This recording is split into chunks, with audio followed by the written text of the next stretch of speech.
Hey, my name's Monk Rowe for the Phileas Jazz Archive at Hamilton College, and it's a privilege today to speak with bassist, composer, and music educator Cecil McBee, who is in Brooklyn, and I am Clinton, New York. And thank you for joining me, Mr. McBee. Thank you for joining me and having me realized here. Yeah, I thought it would be worthwhile to put our conversation in a bit of context for people who may watch this down the road, that it is November 6th, 2020, and we have just had a presidential election which may be decided while we're talking. We're in the midst of a pandemic and climate change and significant social unrest. So my first question is, could be a hard one, but I wonder, in your lifetime, do you remember a more turbulent era, a more turbulent period than than current times? Uh, no, but close was the civil rights movement in the late 60s. Measurably, that was something that would parallel this one, but this one was rather commanding for all of us, with the realization that the democracy probably could find itself on its knees, questioning whether or not it would continue. And that's been rather scary. Being a person of this country, one would never think that we've come that close to losing who we are, so far as our standing locally, collectively, and in the world as a democracy, with the Constitution being seriously challenged. It's been rather scary. And, you know, being that you are who you are, and so far as what your livelihood is, mine being music, even that has been rather touched. You know, your spirit, your desire to perform and to play.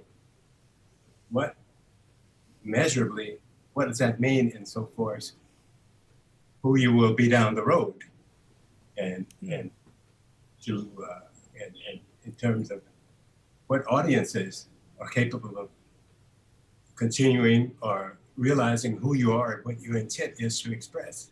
Yes. All that would come to mind. But of course, the music would continue. But I guess I should say that my responsibility would be, perhaps individually and collectively, if you will, to rise up and let the music, you know, be a healing kind of quality that might help along the way. But I don't think we have to go through that now. It looks like the percentages now, so far as what the outcome of the election would be, seem to be favorable. So I'm relaxing a little Yes, bit. me too. I You actually, were, excuse me, go ahead. yeah, you were in the middle of some very creative music during the civil rights era. And have you seen in the last few years a similar path by musicians to create music that expresses emotions about the times, as you did back in the 60s? That's a good question. Uh, that that has waned a bit. And in my world of thought, actually, I've been rather critical of that expected continuum, if you will, because uh, it seems that things, the creativity and intent to express continual to become new or or, uh, or individually realized, that is the individual. I tell my students that if you want to find something new, if you want to really discover what it's happening, if you develop your craft individual to yourself, that's what's new. Whoever you are, that's what's new. If you become yourself, that's what's new, because nobody's going to play like you, perform like you. I've seen little of that. I've seen a cessation of that quality of thought, in my estimation, around the world. Mm. It's that the same music that brought me about and brought others about and so forth, some kind of acclaim, is still being played for the most part. And the only opportunity that I have to experience something brand new, or something that would continue, that would maintain the reach for other things, is in my classroom at the school, at the New England Conservatory. Young people are really thinking. I've got a couple of young composers and performers that are beyond me when I was 19 or 20 when I first began. These guys are really, reaching out past the outer edges into their own realm of newness that I'm very, very excited about. But they're few and far in between. They're not on the stage yet. So I don't get a lot from us older guys that have been around in that regard, except for like playing beautifully and wonderfully who you are at this particular time. Mm-hmm.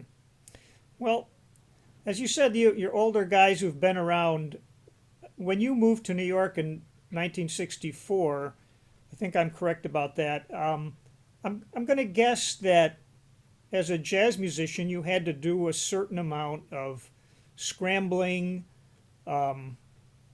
reaching out to other people, finding a mentor, making connections. And isn't that part of finding out who you are, forming your personality? And I wonder if young people don't have that opportunity now.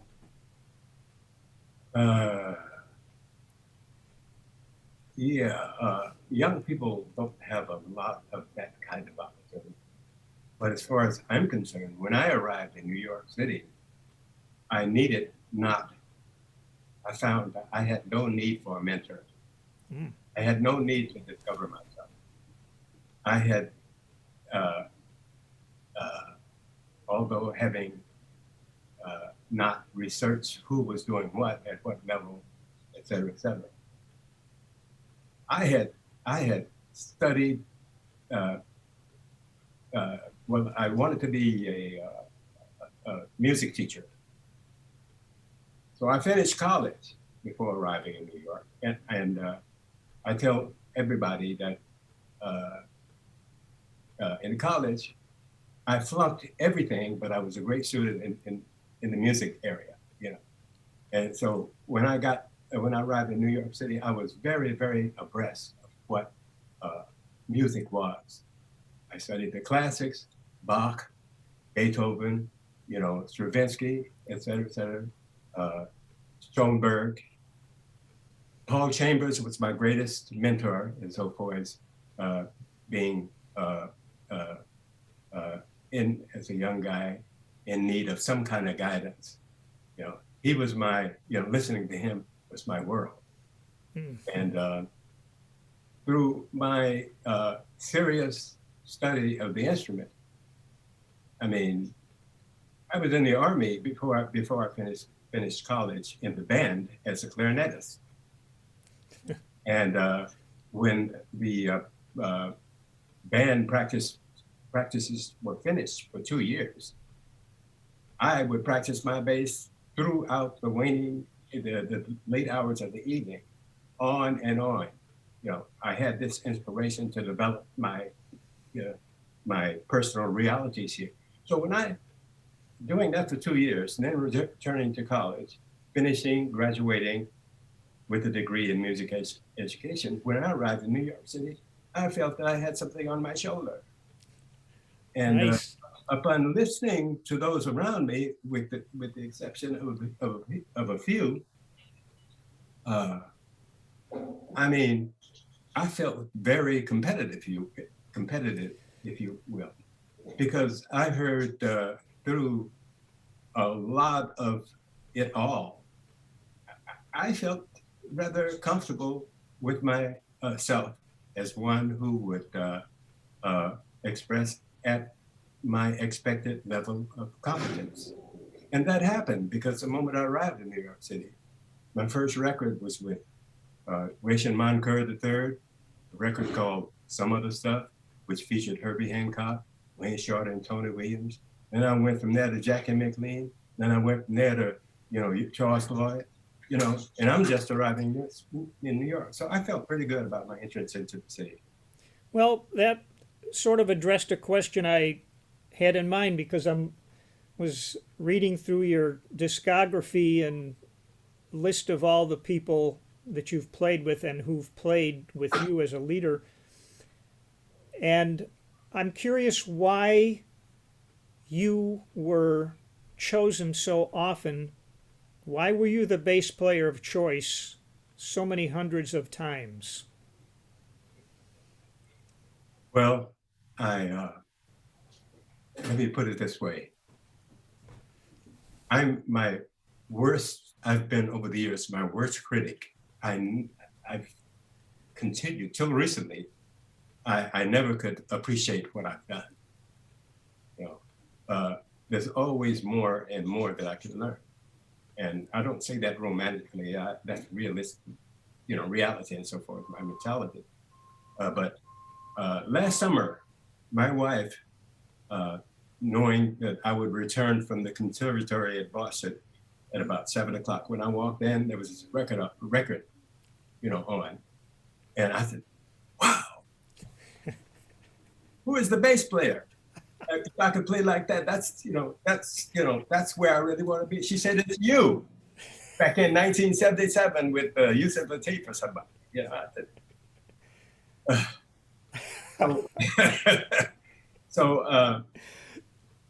so I as an individual, simply all this says that I'm sort of a romantic. Music is my reason to be. It's my therapy. It's my mean to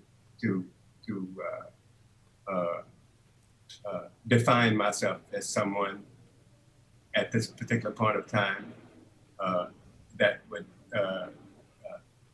create at a level that would allow me to realize even more where I am and what all that's about in terms of appreciating that, which would impact my game. Nice. Well, speaking of recognizing yourself and going back in your career, I came across an article, a critic. You performed at the Carnegie Hall in 1984 with Chico Freeman, just a duet. Yeah, I remember and that. This is what John Paralis, part of what he said about you. Mr. McBee makes the bass sing out clearly in every register and at any volume, even a whisper. He reaffirmed that only a handful of bassists can match his technique. He can also make virtually any tempo swing. Nice. A great honor to that. Wow. Yes. Like I just expressed, I'm one, when having first arrived in New York, one that simply wants to express myself. I felt very privileged to play the instrument at whatever level at whatever intent I had at the time, because I wasn't real. I had no realization of the quality of my talent. It was just happening, and I was happy to be on the stage and to just play my butt off and have a good time. So that was a moment when that was happening. And if I if I remember that moment, it was like, I'm at Carnegie Hall and I'm a little shy, you know, and I didn't feel that I was playing up to my level, but normally, you know, you, you, you, well, I finally realized that whoever you are at the moment, so long as you play that, regardless, it can be, you know, appreciative. Yeah. You know, appreciated. So at that moment, it's good to hear that I did well. Yeah. I wonder if you'd had a recording experience where, for whatever reason, you weren't quite comfortable with the leader's concept musically, spiritually, or otherwise, that you didn't really feel that you fit in with where this music, what this music was trying to accomplish. Well, no and yes. Uh,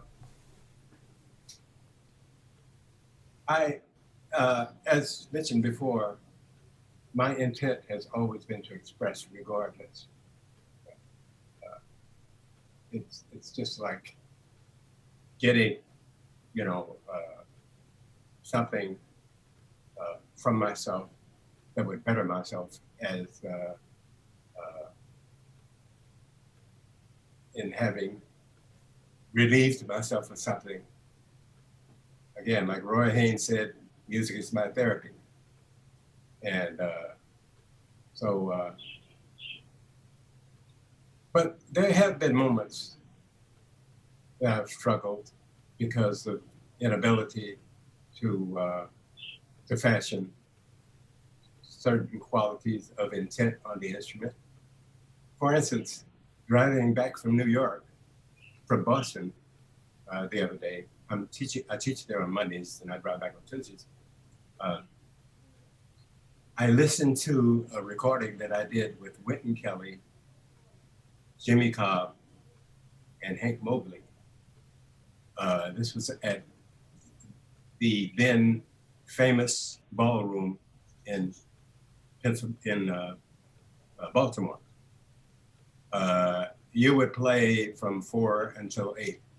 It was sort of a matinee kind of thing in a large ballroom. Many people from around the Baltimore world would bring their families and have a good time, you know. But man, I could not be more proud of myself. The way I was swinging with Wynton Kelly and Jimmy Cobb in honoring Paul Chambers, who wasn't available at the time, and I was selected to replace him. You know, my greatest hero on the instrument. I was sort of, you know, taking his place. And the reason why I love Paul Chambers is that his tone was so well-rounded, well-chosen, and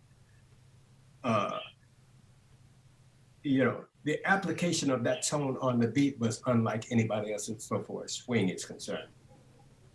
I mean, you know, Ray Brown was over there, you know, and so forth. My history is concerned. But Paul Chambers, that was the romance of his tone touched me. Wow. And it's like he felt something that produced that tone.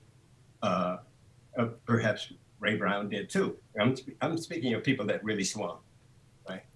But Paul Chambers had the way his tones would not only be placed, but would be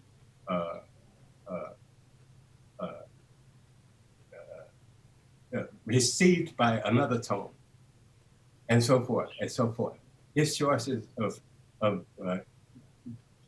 giving various tones responsibilities, you know, unlike anybody else, have really, really, you know, inspired me. So I'm listening to myself with Wynton Kelly and Jimmy Cobb. And these guys are the guys that were with Paul Chambers throughout Miles's, reign at the time. And I'm very happy with how I'm performing with Jimmy Cobb and Wynton Kelly because of my inspiration. I sounded almost just like Paul. But when it came to soloing, I wasn't really too comfortable with that because I was still working on various techniques to improve even upon what Paul was doing. See, when in the Army, I decided to add this finger to my pizzicato adventures. Usually you can play with one finger for better technique, two fingers. For me, I decided to use a third. And when in the Army, during all that practice, I worked on that. So when I was with these guys, that was still developing. So my solos were not really to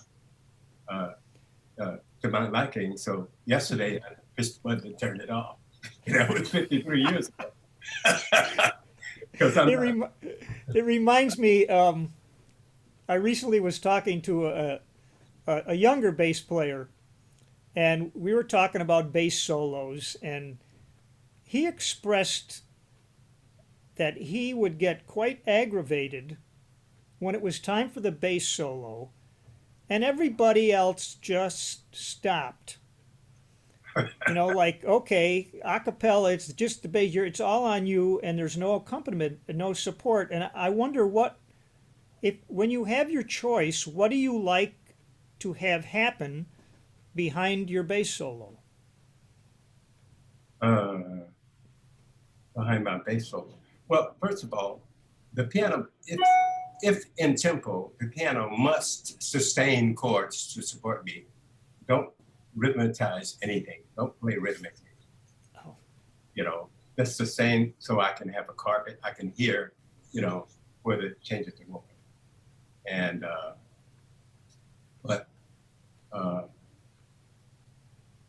other than that, it's important to be able to express regardless of the situation. Like Elvin Jones used to tell me, he says, McBee, if you don't hear anything, if you don't have anything to play, if you don't feel nothing, he says, play that. Could you say that again? He says, if you're soloing and you don't feel like playing something, or if you don't feel comfortable with what you're playing, play that. Which means that, given those special moments of practice, of study, that will come in, that vibe, that feeling of intent to be excellent will manifest itself somehow, and even in the spirit of, I tell my students, important is to, after you play something, if you don't hear that, stop and look where you're going. Because when you do that, stop, the spirit of it all, of who you are, will manifest and point the way for you, right? In terms of how it's easy. So when I'm reminded, in Paris, there's a club called the New Morning Jazz Club.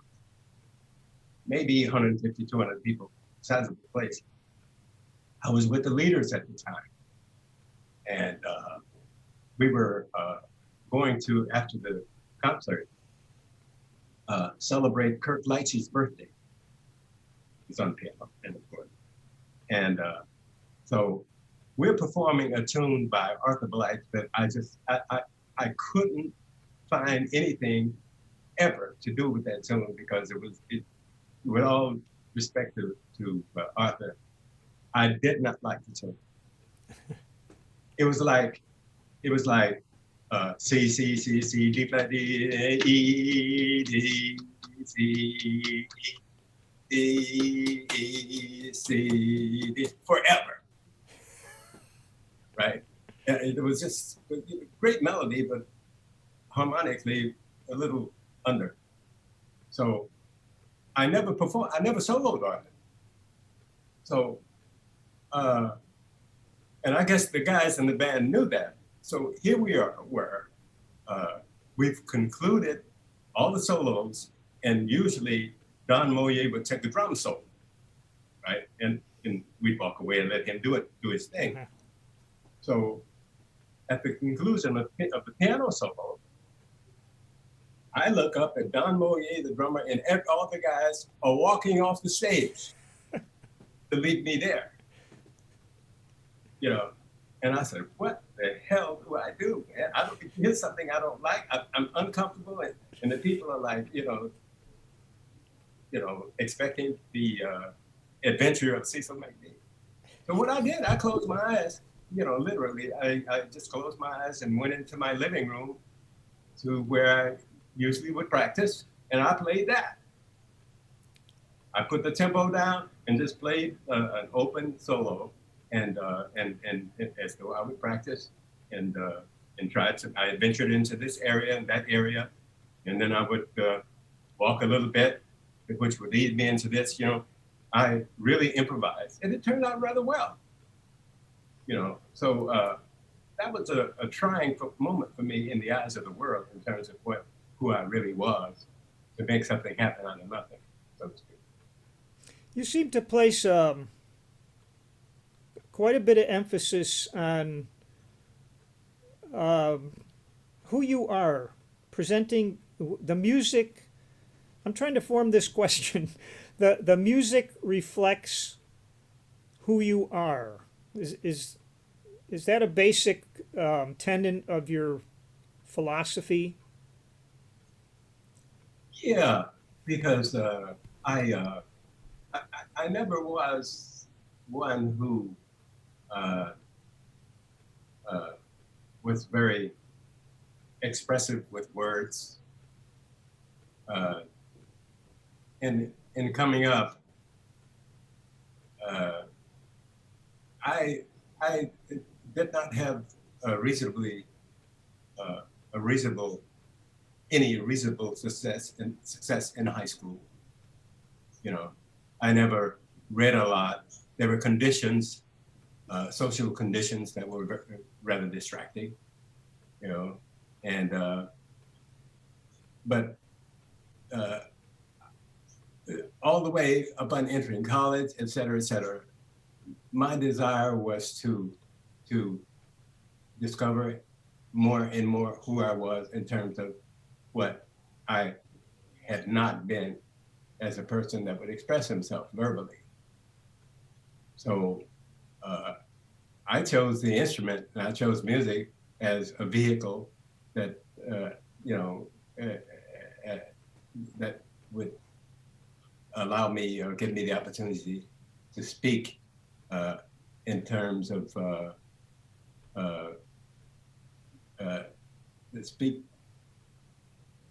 so to speak, to say what I couldn't say intrinsically. The music expressed who I was, and so forth as how I felt about things. Now, if you want to talk about my solo or my mindset afterwards, then I could better speak about who I was and what my intent was. Yeah, nice. You were talking. We were talking about Paul Chambers, and you used the word responsibility of his notes. I've always felt for a long time that the bass in jazz has the most responsibility of any instrument in the group. Absolutely. Well, I'm glad you agree with me. It seems to me that because you can control the feel and the harmony, you can really direct the music. I guess that's my statement. I wonder how you feel about that. Excuse me. Well, that's exactly what it is. You know, I've got 3 young bass players that I'm teaching now, and my profession entirely at given their youth, their time of development, is number one, how you fashion your quarter note. Your quarter note should be, once chosen, should be realized that once it's placed on the beat, it should be exact, followed by another exact tone, given the quality of rhythm at the time. You are the timekeeper. You are the conductor. You are the vibe of the entire group. If that quarter note, those series of quarter notes are not placed well in succession, then number one, the harmony is going to be disrupted and the rhythm is going to be disrupted. So I've got a young man now who is, I told him the other day, I said, look, you're 19 years of age. At my time, you're well in advance of me. I mean, this young man is really, he's like on the level of Scotty LaFaro, that kind of thing. Oh. But he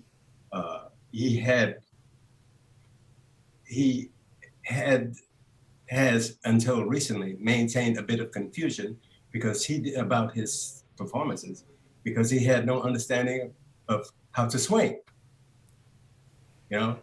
So I told him, I said, look, Scotty LaFaro was one of the greatest legends of all time, but you could rarely find him swinging and playing a series of tones that would respect a quality of beat, right? He never said 1, 2, 3, 4. Rarely did that happen. And I said, if you maintain your study regarding what to do with that, that means you are a complete bassist, so long as you understand every tone on the fingerboard that would manifest your quality of beat, either soloistically or walking. So it's like Paul Chambers, when that beat hit the floor, it was like round and firm and said, this is B flat, and I'm going to see the next, in a timely fashion, I will arrive at the next tone in a timely fashion, and the next tone, being conscious or intrinsically realize that you are really just playing 1, 1, 1, 1, 1, 1 successive situations, maintaining the clock so that the rhythm section, especially the pianist and the drummer, who are hearing that, are confident in what they're doing, and they can just, whatever they would desire to create and to fashion in the expression can feel comfortable. They can feel comfortable because of the placement of that tone. That tone should always be exact for the most part. Now, once you've developed the exactness of the understanding of how to place that tone, then you can loosen up because you feel that, and then you can open up and do other things. You don't have to play that. See? Mm-hmm. Once you set up the vibe, then you can open up and be more yourself and more creative, at the outer areas of your responsibility. Well, I once had the pleasure of hearing in a New York club, Louis Hayes, and Louis Hayes, yeah. I'm telling you, you talk about playing on the top side of the beat or on the back side. Well, yeah. To my ears, he was so on the top side of the beat that I couldn't figure out how is the music not speeding up, but it wasn't. And then I thought, like, does the bass player like that? Does the bass player enjoy playing with the drummer who, to my ears, was really pushing the tempo? It was a little ahead of the beat, you're saying? Yes. It felt like that to you? Yeah.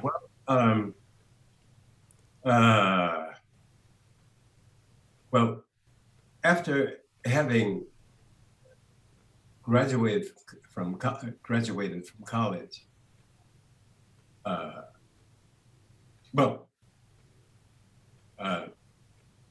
when in the Army, I met Kirk Lightsey, who was from Detroit, pianist, who convinced me that I should come to Detroit after college, which is what I did. So I entered the world of Paul Chambers, of Ron Carter, of Roy Brooks, of you name it. And we're talking about who now? What's the drummer? Louis Hayes. Louis Hayes. Yes. Louis Hayes. I was sort of till now, an adopted son of Detroit, because people seemed to like what I did. And so I got a chance to play with everybody. And you learn that, you know, at that particular time, Detroit was the place where most of the great musicians, you know, came from. You know, Barry Harris, you know, and there was a vibe there. It was a lady whose name was Alice McLeod. Right? She would have jam sessions at her big Victorian home every Sunday, which I would, you know, participate in occasionally. You know, everybody that was in town would come to her house and have a good time and just play. So I got a chance to play with a lot of drummers out of Detroit, and I discovered, which helped me, that their approach to the beat was just rather, you know, if you think about all these great musicians out of Detroit, the beat was just they were a bit more aggressive toward that beat, on that beat, with the intent to present, I guess, there was a quality of feeling that was so exciting to play the music that you were at the edge of your chair. You know, you just, you know, the beat was just a little in advance of itself, which really caused a swing that was amazing. And as a bassist, you would have to realize that, which is, you know, what gave me reason to feel comfortable when I arrived in New York City after coming from Detroit and playing with these great people, right? So they were always on the edge, and the bass player, maybe it was because you had Ron Carter and Paul Chambers, who produced that kind of excitement collaboratively. And so the only drummer that I experienced that was at that level of anticipation of the beat was Tony Williams. Oh. See, I mean, there's always, you as a bass player, regardless of who you were, oh, wait a minute, it's Jimmy Cobb. Right? Really? Yeah, Jimmy Cobb. I'll tell you, to this day, I mean, I played with all of the drummers. But Jimmy Cobb, man, I mean, this is the swingiest son of a gun that ever, you know, he's always on the top of that beat. And when I was with them doing that performance in Baltimore, as young as I was, he just brought me along, right? And made me realize that I could play swing kind of like Paul Chambers. So out of Detroit, there was this slight anticipation of the beat that wasn't realized around the world, which I fashioned the quality of respect for Detroit musicians. I see. Things really swung, you know. And Roy Brooks, who was with Horace Silver for a while, was one of those drummers and stuff like that. So, well, that's really fascinating. I'm going to jump ahead a little bit, and I'm going to play Name This Cecil McBee bass line. uh-oh. Uh-oh. I have a little keyboard here, so I'll make an attempt at it.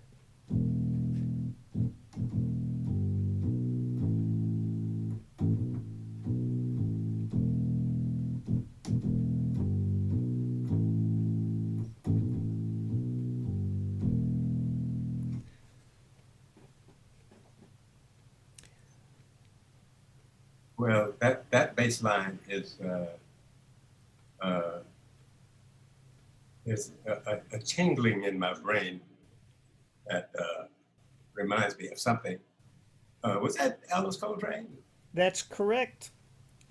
I'm not sure I can pronounce the title correctly. Journey to Satchidananda. Journey in Satchidananda? Or In to, Satch, yes, in, that's right. yes. Yes. Yeah. But so your question is? Well, my question is moving from placing quarter notes and swing and playing on top of the beat. This was a totally different task for you. It seems like playing a bass line repetitively, in some cases, basically the similar thing all the way through, while other players did their explorations. Like you were the anchor. And I Yeah. wonder if you enjoyed that role. For sometimes the songs that could go on for 8 or 9 minutes. How do you keep your concentration? You don't concentrate, you just feel it. Something like that. By that I mean it's just a vibe. You know, you're now, as a bassist, you're now being rather responsible to maintain the bass line that would support all that is happening beyond you, or melodically, harmonically, et cetera, et cetera. It was something, quite frankly, that I was already sort of familiar with. Number one, my second group, my first group that I performed with in New York City was with Jackie McLean, featuring Bobby Hutcherson, Charles Tolliver, and let me see, and myself. Yeah. But there was a recording that we did, my second recording in New York City was with Jackie McLean, called That's That. And on that record, there was a D minor tune that called for you to just swing in D minor, one sound, which really caught my attention because I knew not how to fashion my quarter notes, being placed at the right tempo at the right time with the choices of various intervals and tones that would, in movement, that would not only keep the beat, but provide various colorations in support of the horn player. I had no idea what that was. So I struggled during that recording. And I guess being a pretty decent music student at school, I managed to play something that was reasonably accepted in D minor, right? But the very next year, I joined the Charles Lloyd Quartet, where we did we recorded live at Monterey, California, song called Sunrise, Sunset, where I played boom, boom, boom, let me see, bang, bing, boom, boom, ba da da, boom, bing, boom, boom, be da, bang, bing, boom, dum, be da, bang, in C minor, right? And that went on forever, the whole half of the first night. So keeping time like that, I was kind of sort of used to that when I would play with, eventually would play with Alice Coltrane. But what I'm thinking is, it wasn't me that created that bass line. Alice Coltrane showed me that bass line. I see. So this is what I want you to play. Yes. So I was kind of comfortable with it after having made the two Okay, Mainly the one with Charles Lloyd. that's nice. This is a sort of a personal question. Do you feel you're a spiritual man? Does faith play a significant role in your life? Absolutely. So when you played with Alice Coltrane and Pharoah Sanders, did you feel comfortable with the intent, the seeming intent of the music? By intent, what do you? Well, I'm not sure what I mean. I'm glad you asked that. It seems that Spiritual.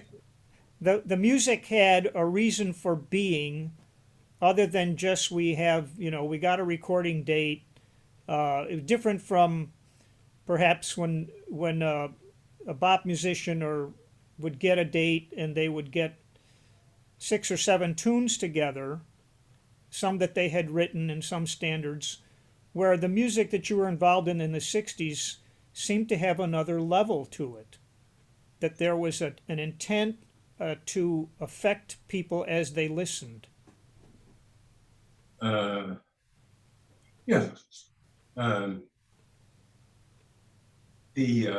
That quality of expression for me began with the Charles Lloyd Quartet. It actually began.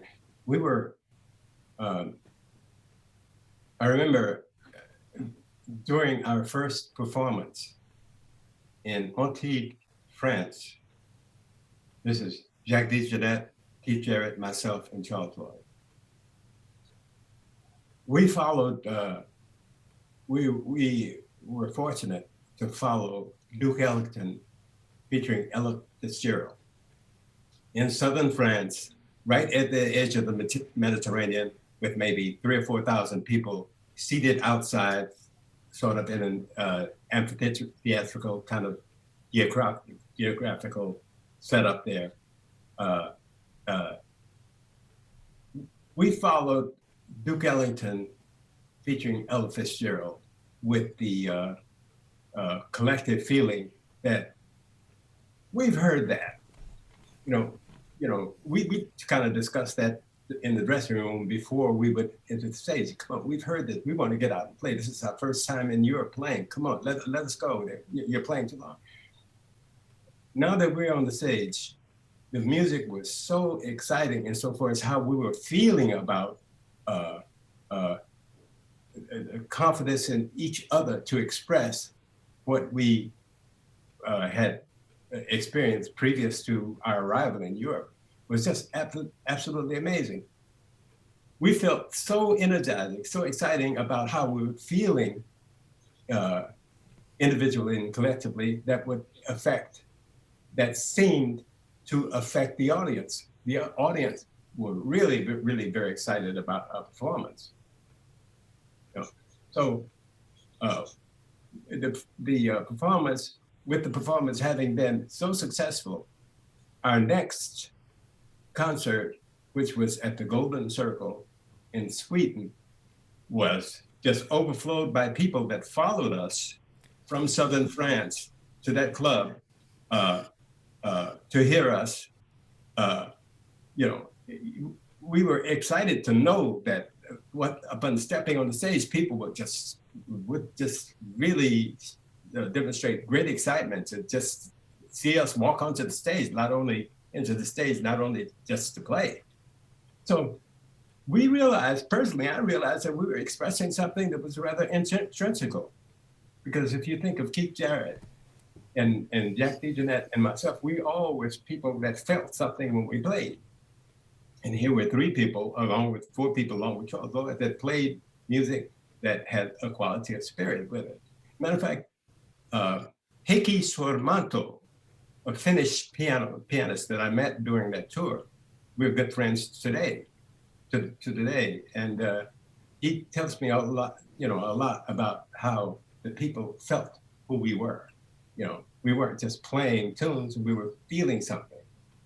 And so, as I said before, I'm one who is intent to express when I play the instrument, whatever it is, I'm there to express a quality of feeling that you know would would sometimes come from a place that I don't even know about. You know, when I was a young man, of course, there was the church and there was the community where you heard music that made you, that called your attention to persons or groups that were feeling something. So, the Charles Lloyd group was one that prepared me for my for that Alice Coltrane recording, because that journey in Satchidananda meant that she was going to India to pray, to respect the gods of her choice, you know, and so forth as being, you know, her continued existence musically and personally. So, you know, I think over the years, I've gotten a lot of fine comments about how I played, as you just mentioned on that record. It was about something that I felt, you know, and to this day, that's who I am. When I play my instrument, I'm very privileged to be quiet and play a couple of notes, and I'm just fine. Oh, well said. Crawl out of bed every morning, and before I have breakfast, I touch my instrument. That makes, you know, which will tell me who I am that day. Oh, Yeah. wonderful. I believe I know I saw you in Rochester, New York with the Charles Lloyd group. Oh, you saw that group, huh? Yes, I did. And it did have a certain, it's so interesting how some undefinable magic created by four people is felt by a lot of people. And that it becomes, you know, an event. Yeah. In all honesty, that was one of the greatest, most precious moments of my career, playing with those guys. We were just, that was a spirit in the group that was, to this day, that's relatively unsurpassed. This side of Farrah Sanders, where we played a lot of spiritual music, but the Charles Lloyd situation was more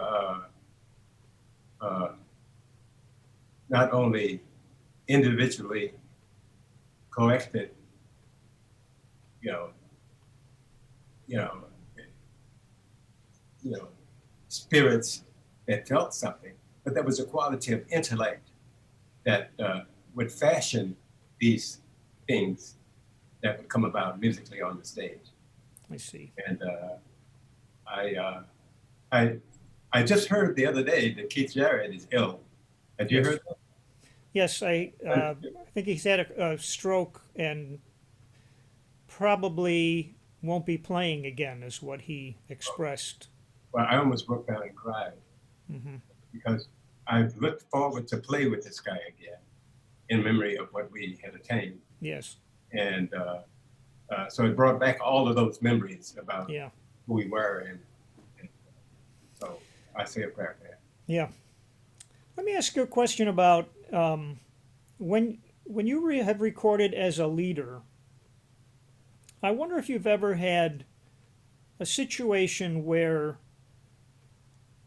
you needed to tell someone in the group to play differently, to or not do something, because you and collectively we write compositions and we have something in our head and then we hand them parts out to other people, we teach them, and you're not sure what you're going to get.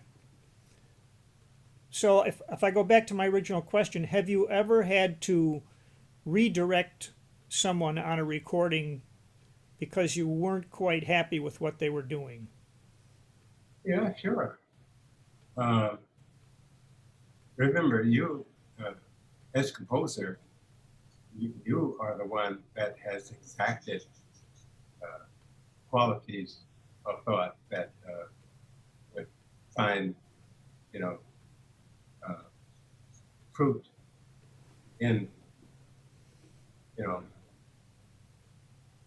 in qualities of performances by those that you've chosen.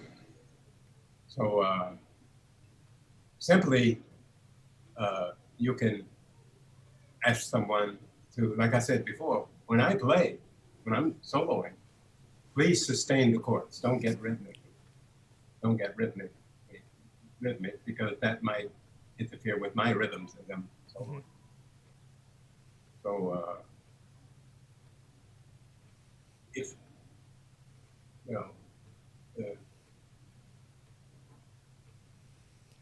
anything can be altered, you know, during a recording, things are constantly adjusted from time to time. You might want to be your alto to play an octave lower, or play, you know, an octave higher.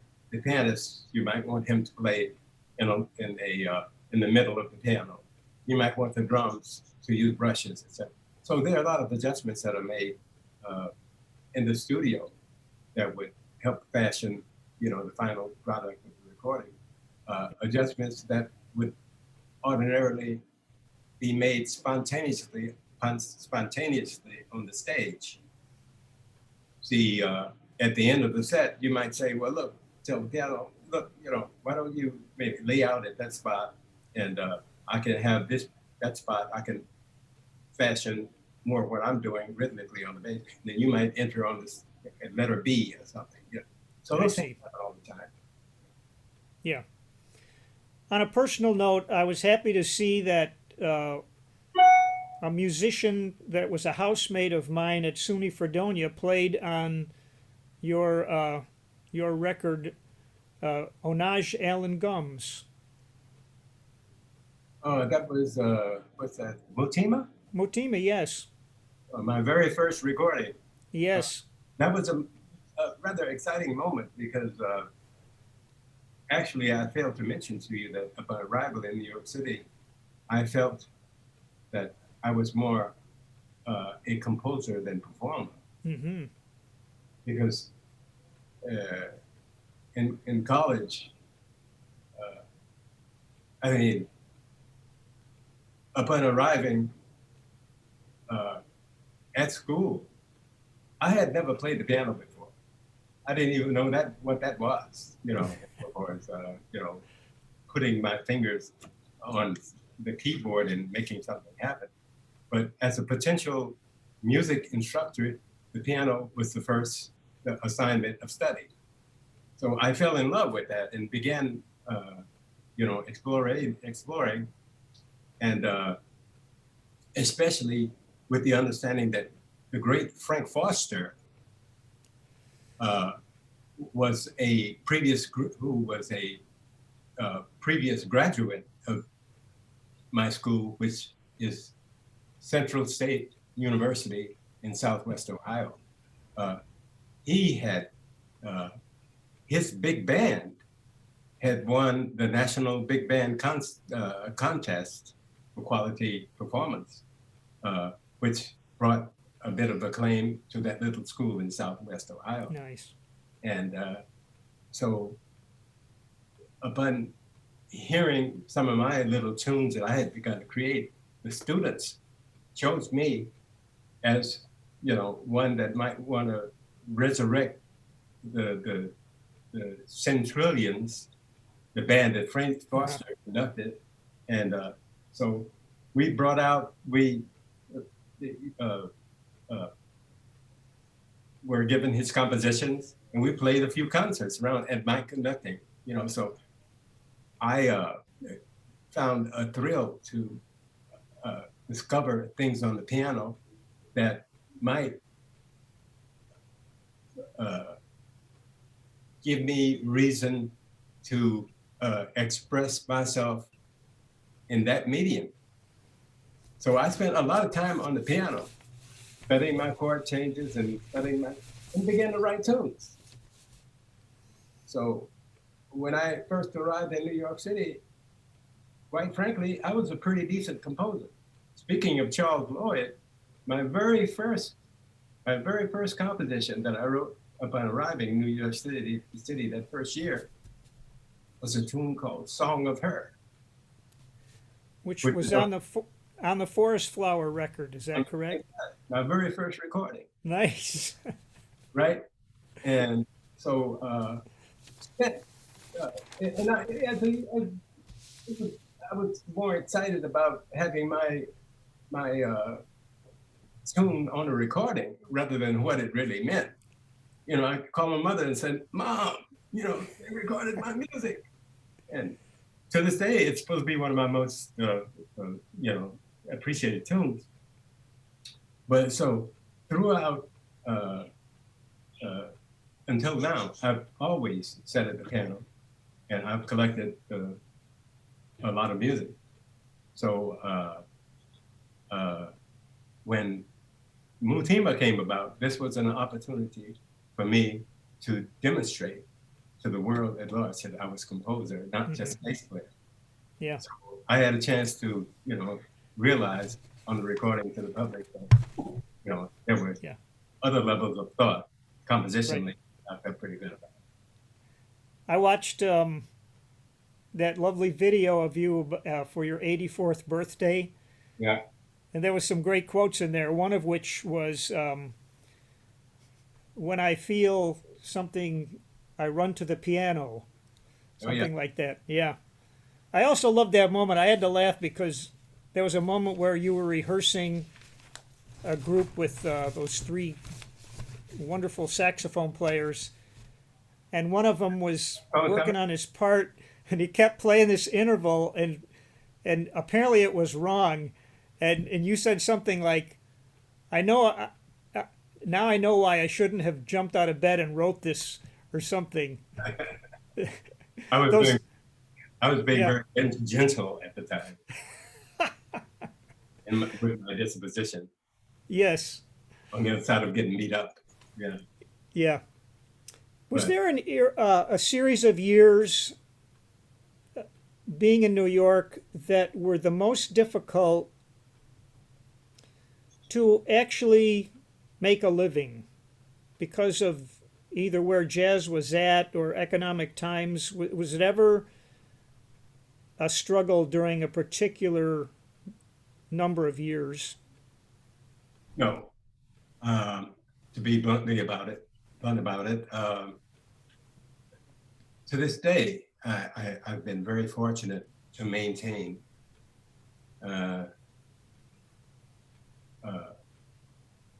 which gives me reason to relate to my students about how to maintain in terms of being prepared for the event on the stage. I preach occupation, so to speak.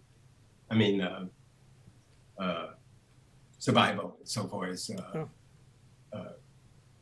economics or the ability to maintain financially, you know, on the stage as one who has just entered the world of performances. I try to prepare one to be at level of respect that would create the possibility of finding employment or continuous activity, whatever. But there was one moment that I guess the spirits of the music taught me a lesson.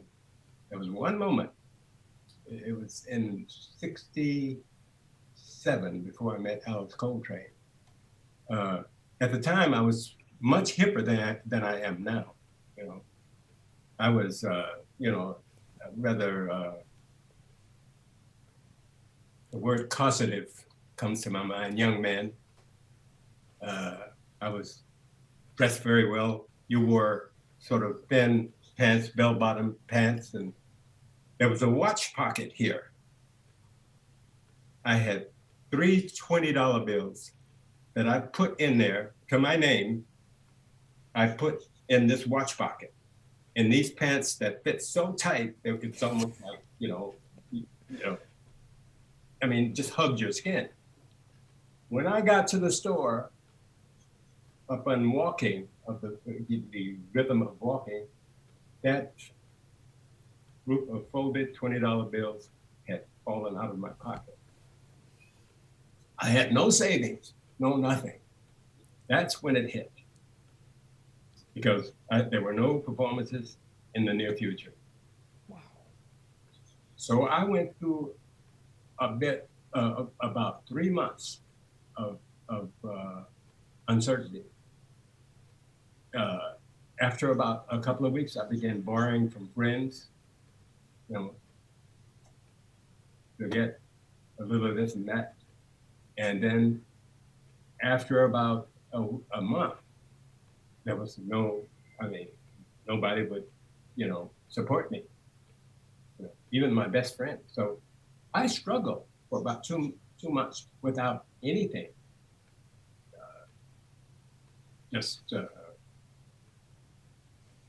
I don't know how I did that, but I had no money at all until a concert came, and with who was I with? That was with Yusuf Lateef. Oh. And so I learned that you should always stay ahead of yourself. If you earn $300, 200 are not yours, only one, and you put the rest away. Nice. But I did. That was a telling moment. I learned life lessons, yeah. Yeah. How do you pass that on? I'm going to rephrase.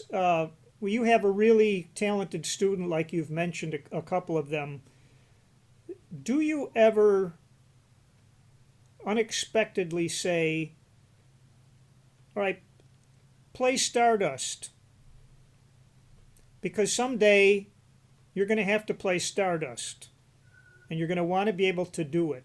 Do you ever get to that sort of practical level with them? No, I'm sorry. I don't do that. What I do, I help.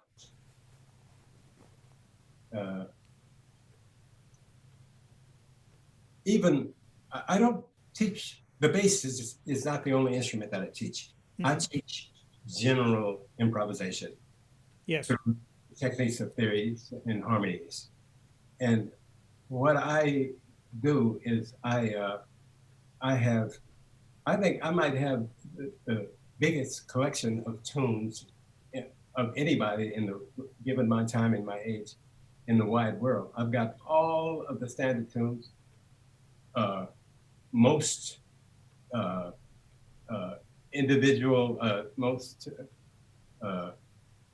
tunes of various respected composers I have, of all levels of thought for the most part. I have a vast body of information on paper that I present to my student given the moment. Students get given the moment that will prepare them for eventuality.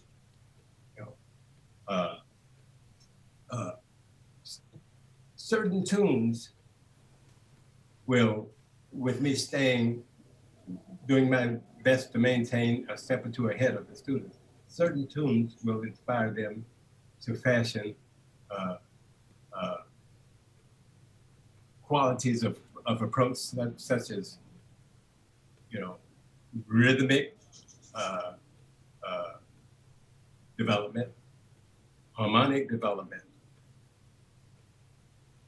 et cetera, et cetera. And so I figure if you would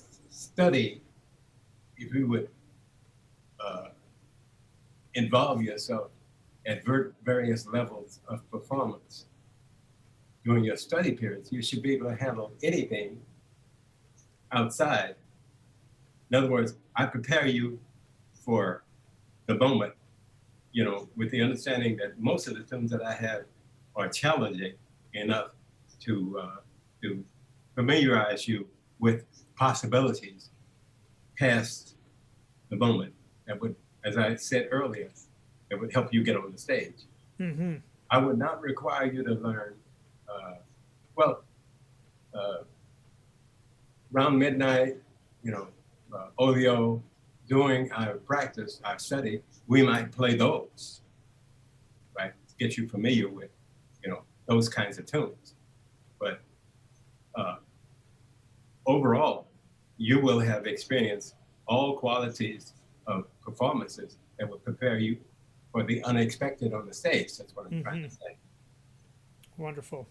You know, so my bass students, they given the techniques of theory and harmony, and also swinging, you know, maintaining the quality of the tone, et cetera, in terms of its responsibilities to arrive and depart from situations harmonically and rhythmically. You know, once if you would submit to them a quality of a tune, they would be able to go right through that and understand what it is, regardless of the nation. Sounds wonderful. So we've been talking for over an hour. Yeah. I wonder if we might do a revisit soon, because I'm surrounded by my notes here, Yeah. which I hardly got to any of it, although I've so much enjoyed this conversation. So You got maybe we could. I'm just out of bed. I'm just beginning to wake up now. Yeah, okay. Well, maybe on part two we'll go at like 4 p.m. or something like that. Yeah, I would like that. I find this very, very pleasant. And Very good. there's a lot more that I feel that I might be able to verbally get out of myself. Great. So I'm just going to pause our recording here, and we'll make a date to meet again. Okay. All right. So it's